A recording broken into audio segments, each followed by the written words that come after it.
El presente video es para describir complementariamente los huesos del neurocráneo.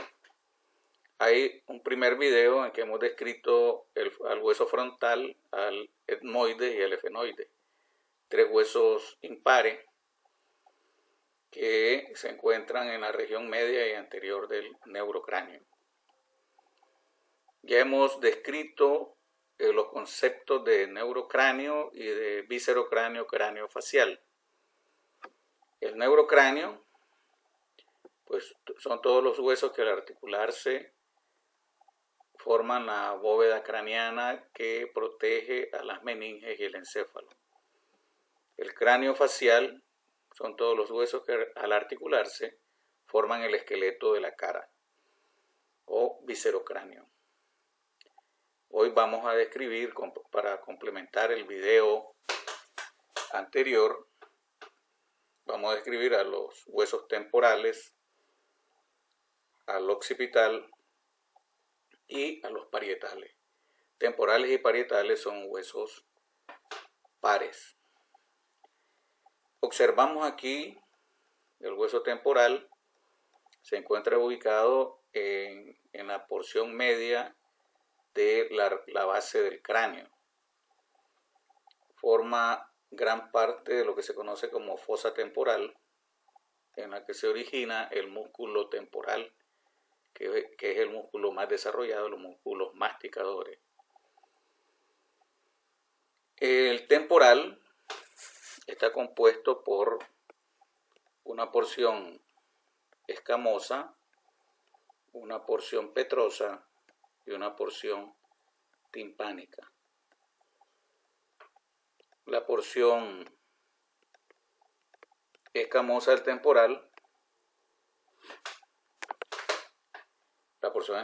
temporal tiene una cara exocraniana, que la podemos observar aquí, y una cara endocraniana que describiremos posteriormente. El borde superior de la escama del temporal se articula con el borde inferior del hueso parietal. Aquí estamos observando esa articulación temporoparietal. Hacia adelante, la escama se articula con el ala mayor del efenoides. En la cara exocraniana de la escama observamos este proceso, que es el proceso cigomático del hueso temporal. Al articularse este proceso cigomático del hueso temporal con el proceso temporal del hueso cigomático, forman el arco cigomático, que protege a la fosa temporal e infratemporal. También observamos el proceso articular, observamos la fosa condilar o mandibular, donde se articula precisamente el cóndilo de la mandíbula, formando la articulación temporomandibular, siendo esta la única articulación móvil de todo el cráneo. También en esta cara observamos el surco para la arteria meningia media. En la cara endocraniana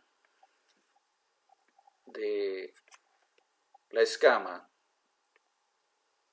podemos decir que forma gran parte de la fosa cerebral media.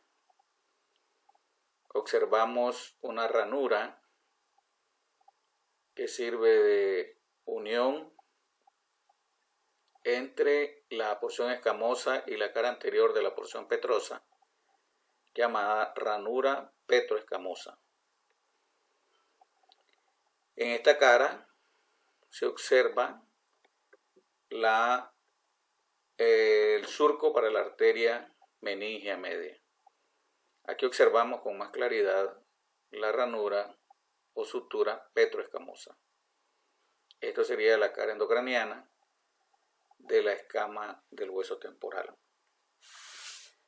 La porción timpánica del hueso temporal se refiere a esta lámina. Es una lámina curva en la región inferior. Esta lámina ósea, llamada porción timpánica del hueso temporal, forma gran parte de los límites del orificio externo del conducto auditivo, conocido también como poro acústico externo. Podemos ver que forma la pared anterior, el piso o pared inferior de este orificio y parte de la pared posterior. Aquí estamos observando la zona de sutura entre la porción timpánica y la porción petrosa, llamada ranura tímpano-petrosa. Y en la región superior tenemos otra pequeña ranura que representa la articulación de la porción timpánica con la porción escamosa, llamada ranura tímpano-escamosa. Esta porción timpánica forma gran parte también del conducto auditivo externo. Como podemos ver, la porción timpánica se relaciona hacia adelante con el cóndilo y el cuello del cóndilo, y por supuesto, de la mandíbula, y por supuesto con la fosa condilar.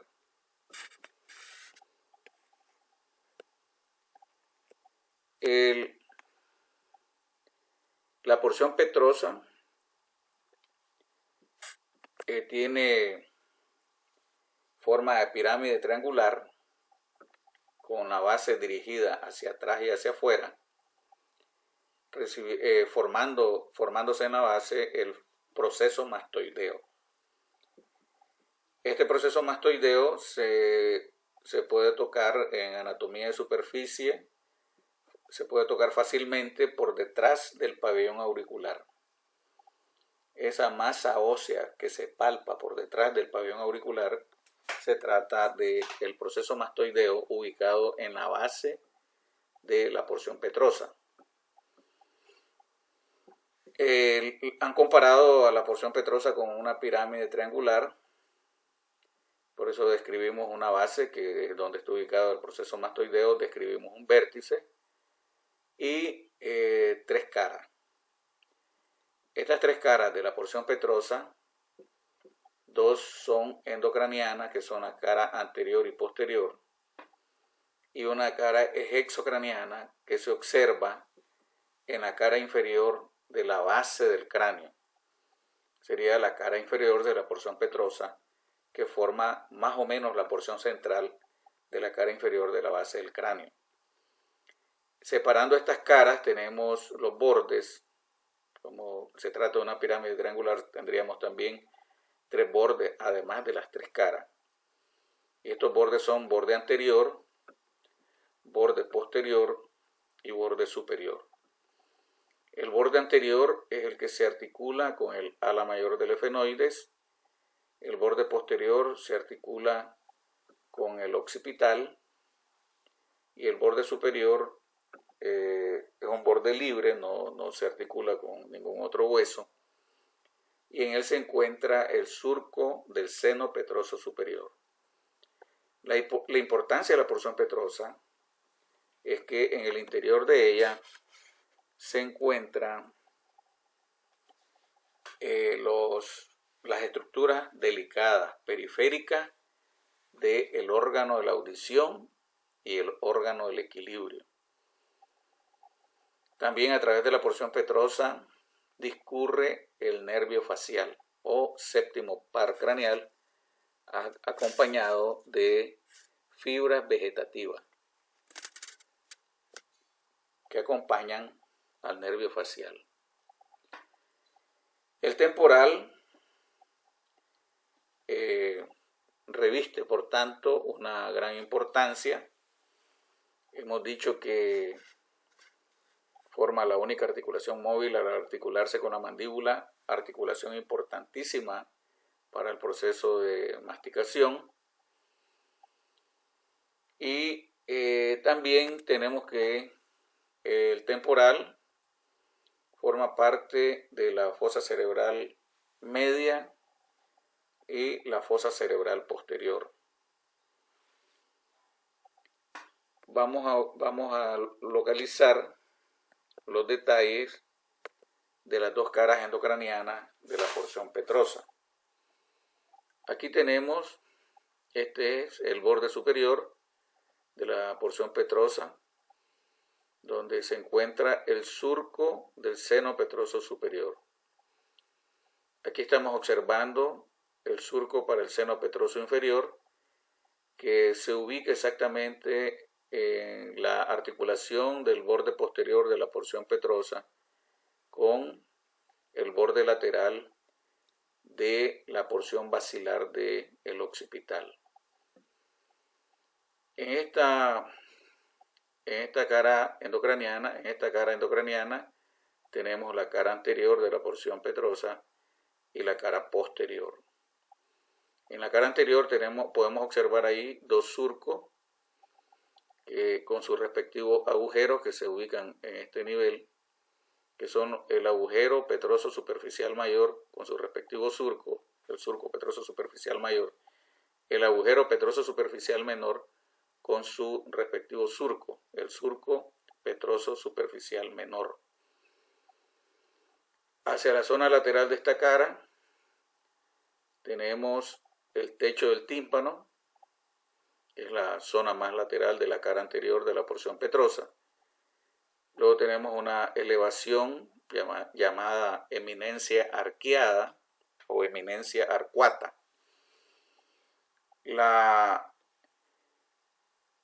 El tegmen tympani o techo del tímpano recibe este nombre porque sirve precisamente de pared superior de la caja timpánica. La eminencia arqueada es una elevación que corresponde a la presencia subyacente de uno de los surcos, uno de los conductos semicirculares del oído interno o laberinto, que es el conducto semicircular superior. En el vértice de esta cara, de la cara anterior de la porción petrosa, encontramos la fosita de Gasser o fosita del ganglio del trigémino, importante para los estudiantes de odontología y los profesionales de la odontología. Aquí se aloja el ganglio del nervio trigémino, de donde nacen las raíces nerviosas que forman el nervio oftálmico, el nervio maxilar y el nervio mandibular. En la cara posterior de la porción petrosa tenemos el poro acústico interno, que es la fosita subarqueada, y esta ranurita que se observa aquí es el acueducto del vestíbulo. Acueducto del vestíbulo, fosita subarqueada o subarcuata y el poro acústico interno son los tres detalles de importancia de la cara posterior de la porción petrosa. En el vértice de la porción petrosa tenemos el agujero interno del conducto carotidio. En la cara inferior de la porción petrosa encontramos el vértice de la mastoide, del proceso mastoideo. Encontramos también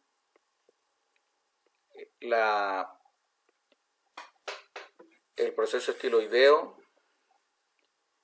la ranura mastoidea o digástrica, el surco occipital. Se observa también el agujero estilomastoideo, la fosa yugular y el agujero externo del conducto carotidio. Esos son los detalles de la cara inferior o exocraniana de la porción petrosa. Aquí en esta imagen podemos ver en la cara endocraniana de la porción escamosa el surco para la arteria meningia media, ya la habíamos mencionado. Vemos aquí en la cara anterior de la porción petrosa el techo del tímpano, la eminencia arqueada. En la cara posterior vemos el poro acústico interno u orificio interno del conducto auditivo. La importancia de este agujero es que a través de él pasan el séptimo par o nervio facial, el octavo par o nervio vestíbulo coclear y los vasos del oído interno o vasos laberínticos. Aquí tenemos la fosita subarqueada y en esta zona de aquí la ranura, el acueducto del vestíbulo. En este acueducto del vestíbulo se aloja el conducto endolinfático en forma de un fondo de saco ciego. El conducto endolinfático aparece a través de este acueducto del vestíbulo. Y recordemos que ese conducto endolinfático es parte de las estructuras membranosas del oído interno. En esta imagen también podemos ver en la cara endocraniana de la porción de la mastoide del temporal, vemos el surco para el seno sigmoideo y el orificio mastoideo. Podemos ver esta proyección aguda en el extremo hacia abajo, dirigida hacia abajo, que corresponde a el proceso estiloideo del hueso temporal. En esta otra imagen vemos aquí la mastoide o proceso mastoideo, el proceso estiloideo del temporal. Hemos dicho que además de estos dos detalles anatómicos, en la cara inferior se observa la ranura digástrica o mastoidea, donde se origina el vientre posterior del digástrico, el surco occipital, llamado así porque por ahí discurre la arteria occipital, que es rama posterior de la arteria carótida externa. Se observa entre el proceso estiloideo y el proceso mastoideo, se observa el agujero estilomastoideo, que es donde emerge el nervio facial, encargado de inervar a todos los músculos de la cara. También tenemos presente en la cara inferior de la porción petrosa el agujero externo del conducto carotídeo, por donde penetra la arteria carótida interna. Y está presente también la fosa yugular y la incisura yugular. Esta fosa yugular e incisura yugular, al articularse con la porción lateral del occipital, donde encontramos también una incisura yugular, al articularse el occipital con el temporal, forman el agujero rasgado posterior o agujero yugular, por el que pasa la vena yugular interna, acompañada de tres pares craneales que son el noveno par, el décimo y el decimoprimer par.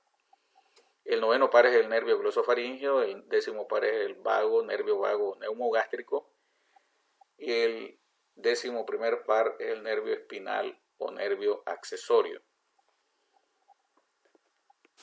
Esa es la importancia del agujero yugular.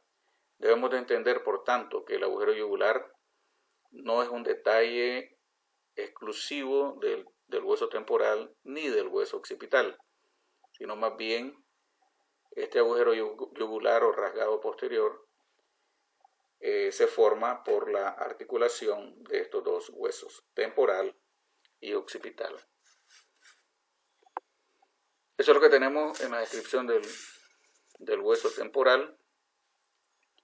Pasaríamos a describir al hueso occipital. El hueso occipital se encuentra en la región posterior inferior del neurocráneo. Está compuesto por una porción escamosa, una porción basilar y dos porciones laterales. El hueso occipital tiene relaciones articulares con el hueso temporal y con el cuerpo del efenoides a través de la porción basilar y con los parietales. También tiene, esto es en cuanto a las relaciones con los huesos del cráneo.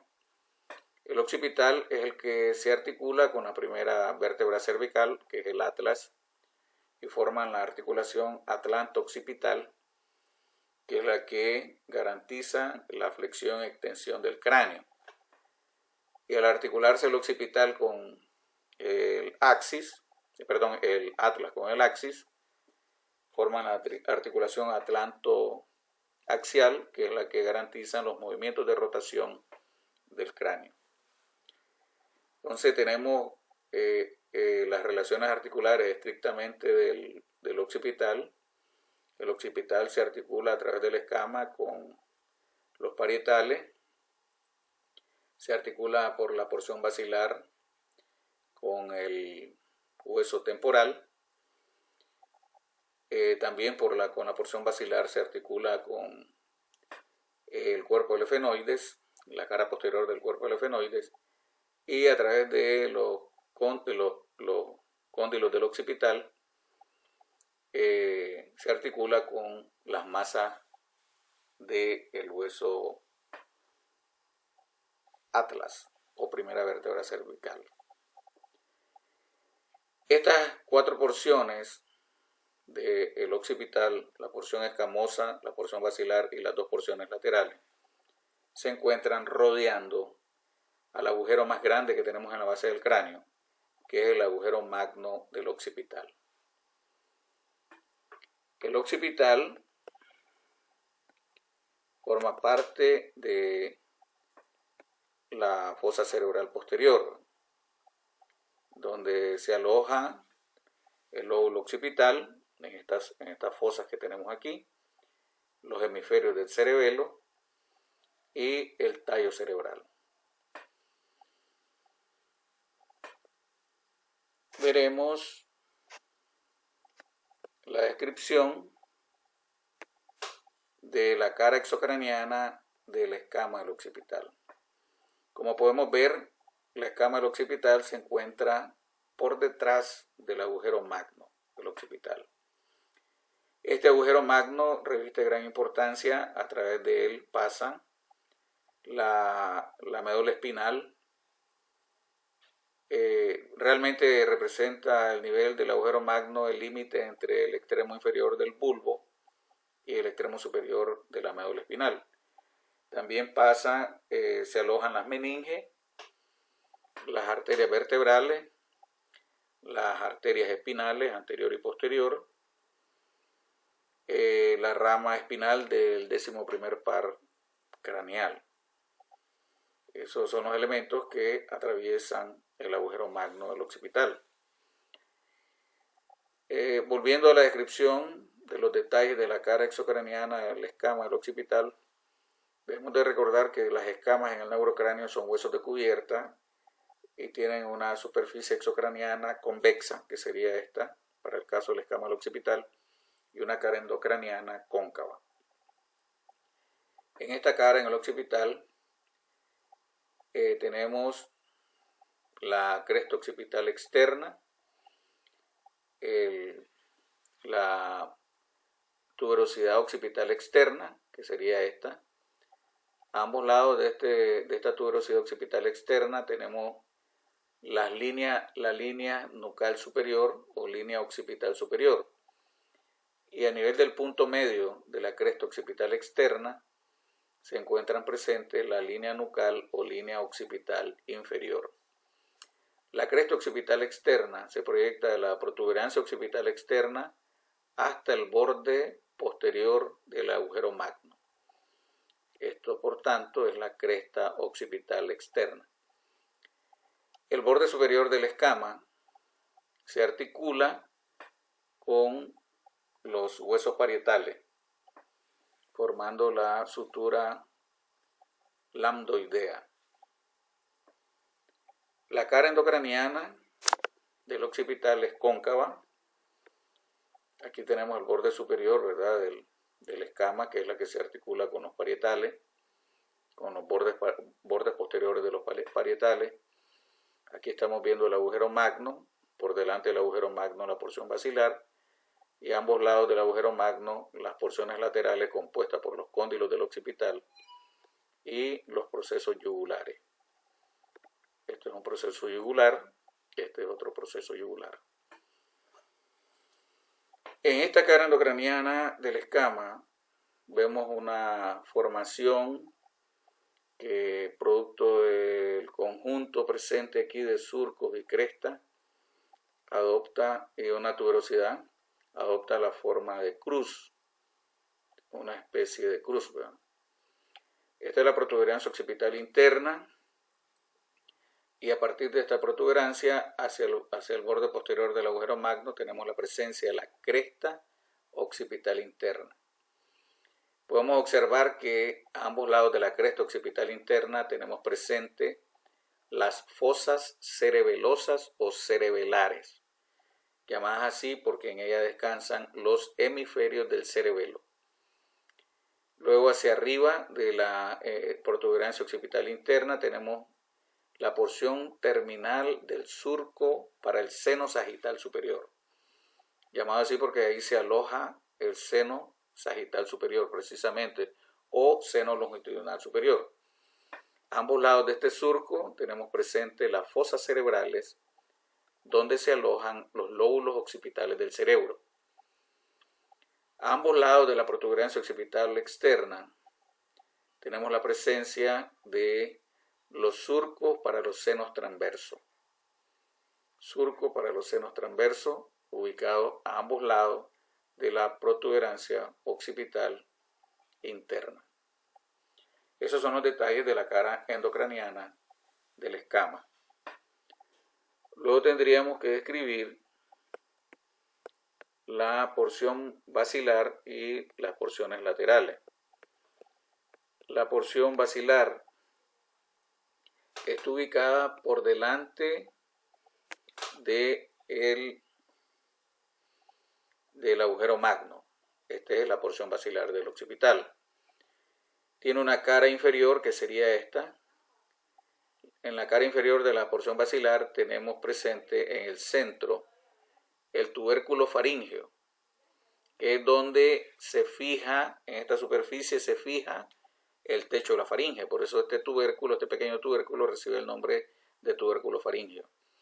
También en esta cara inferior de la porción basilar se insertan los músculos largos de la cabeza y recto anterior mayor de la cabeza, y el músculo recto anterior menor y recto lateral de la cabeza. En la cara superior o endocraniana de la porción basilar recibe el nombre de clivus, y en ella descansa el tallo cerebral. El clivus es exactamente esto. Aquí tenemos el agujero magno, aquí tenemos el clivus. Vemos cómo la porción basilar se articula con la cara posterior del cuerpo del efenoides. En esta imagen tenemos aquí presente las fosas cerebelosas, esta es la cresta occipital interna, la protuberancia occipital interna y los surcos para los senos transversos, que se observa mejor al lado izquierdo. Por tanto, por arriba de los surcos para los senos transversos tenemos las fosas cerebrales, donde descansan los lóbulos occipitales del cerebro. Entonces, esta superficie es la cara superior de la porción basilar. Luego tenemos hacia los lados del agujero magno los procesos yugulares, que serían estos. Vean cómo el proceso yugular presenta una incisura, que se llama incisura yugular, que al articularse con la porción petrosa temporal forman el agujero yugular, por donde pasa, ya hemos dicho, la vena yugular interna, el noveno, décimo y 11º par craneal. Este es el agujero yugular. Por eso decía que el agujero yugular no es un agujero del hueso occipital ni del hueso temporal, sino que al articularse estos dos huesos forman el agujero yugular. Además de el proceso yugular, que lo han comparado este proceso con el proceso transverso del atlas, en las porciones laterales tenemos los cóndilos. Aquí tenemos los procesos yugulares, este y este. En la región inferior de las porciones laterales tenemos los cóndilos del occipital. Los cóndilos son los que se articulan con la cara superior de las masas del atlas, formando la articulación atlanto-occipital. En la base de los cóndilos tenemos un canal que estamos observando aquí, que es el canal condilar o canal del hipogloso. A través de este canal pasa el nervio hipogloso o decimosegundo par craneal, que es el encargado de la inervación motora, de la inervación de los músculos de la lengua, excepto el palatogloso, que es inervado por el plexo faríngeo. Aquí tenemos la cara anterior de la porción basilar, que es la superficie articular con la cara posterior del cuerpo del efenoides. Y por detrás de los cóndilos, tenemos la fosita retrocondilar. En algunas ocasiones, en estas fositas retrocondilares, llamadas así retrocondilares porque están detrás de los cóndilos, en esa fosita de repente aparece un agujero, y cuando está presente ese agujero retrocondilar, pasa a través de él una vena que comunica las venas del exocráneo de la región de la nuca con el seno sigmoideo, que no siempre existe este agujero. Esa sería la descripción de el hueso occipital. Pasaremos a describir a los huesos parietales, que son huesos pares, igual que el hueso temporal. Aquí estamos viendo a los parietales, son láminas óseas curvas. Se mencionan como ejemplo perfecto cuando se habla de la clasificación de los huesos. El parietal es el ejemplo perfecto de un hueso plano. Los huesos planos se definen como láminas óseas ligeramente curvas. El parietal es una escama pura. Es un hueso de cubierta, puro. Es una lámina ósea. Tiene dos caras de forma cuadrangular. Por tanto, tiene 4 bordes y 4 ángulos. Tiene una cara exocraniana, que es la que estamos observando aquí, convexa, cubierta por el cuero cabelludo, y una cara endocraniana en contacto con las meninges y sus senos meningios, senos venosos meningios. El parietal, por tanto, no podemos decir que tiene porciones. No tiene porciones, es una lámina ósea, cuadrilátera, cuadrangular, 2 caras, cara exocraniana, cara endocraniana, 4 bordes, un borde anterior que se articula con la escama del frontal, por eso se conoce como borde anterior o frontal, un borde posterior o borde occipital que se articula con la escama del occipital, un borde superior o borde interparietal que sirve de articulación con el parietal del lado opuesto. Al articularse estos dos bordes superiores de los parietales en la cara endocraniana, forman en conjunto estos dos bordes superiores de los parietales el surco para el seno longitudinal superior o sagital superior. Y tiene un borde inferior que se articula con la escama del temporal, por tanto también se conoce como borde inferior o temporal. Los ángulos son ángulo anterior superior, que se articula con las escamas del frontal y forman en el cráneo infantil la fontanela bregmática. Ahí tenemos la Este es el ángulo antero superior. Aquí tenemos el ángulo antero inferior que se articula con el ala mayor del efenoide, el ángulo postero inferior que se articula con la porción petrosa del temporal y el ángulo postero superior que se articula con la escama del occipital y en el cráneo fetal forman la fontanela lambdoidea.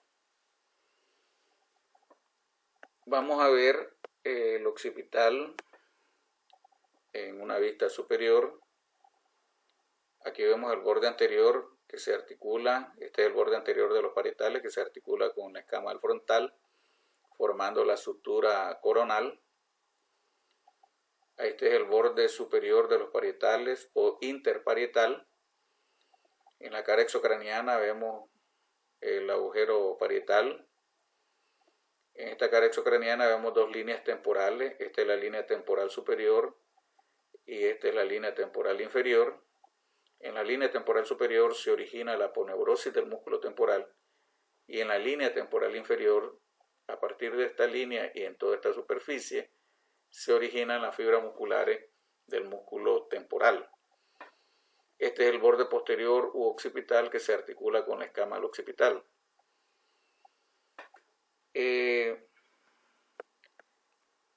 esta imagen podemos ver con claridad el ángulo antero inferior. Vean que con respecto al borde anterior tenemos un ángulo antero superior y un ángulo antero inferior. Y con respecto al borde posterior tenemos el ángulo postero inferior y el ángulo postero superior. El ángulo antero inferior se articula con el ala mayor del efenoide, ya lo hemos visto en el cráneo fetal, y el ángulo postero inferior se articula con la porción petrosa del temporal. En esta calvaria articulada vemos aquí la cresta frontal. Luego por encima de la cresta frontal vemos el inicio del surco para el seno sagital superior o longitudinal superior que se dirige hasta la escama del occipital. Esta zona de aquí corresponde al hueso parietal. Aquí estamos observando en la cara endocraniana la sutura coronal. Así que este es el borde anterior de los parietales. Vemos también en la cara endocraniana de los parietales los surcos para la arteria meningia media, el surco para el seno sagital superior o longitudinal superior, y a ambos lados de este surco vemos las fositas granulares, llamadas así porque ahí se alojan las granulaciones de las aracnoides, que al estar en contacto con el seno sagital superior, la sangre del seno sagital superior, sirven de proceso de absorción. Estas granulaciones del aracnoide sirven de absorción por parte de la sangre que circula en el seno sagital superior del líquido cefalorraquídeo. Aquí tenemos una vista endocraniana de la escama. Vemos la presencia del surco para las ramificaciones de la arteria meningia media. Esos son los surcos para la arteria meningia media. En el ángulo posterior inferior vemos parte del surco para el seno sigmoideo. Y en el borde superior vemos el surco, parte del surco del seno sagital superior.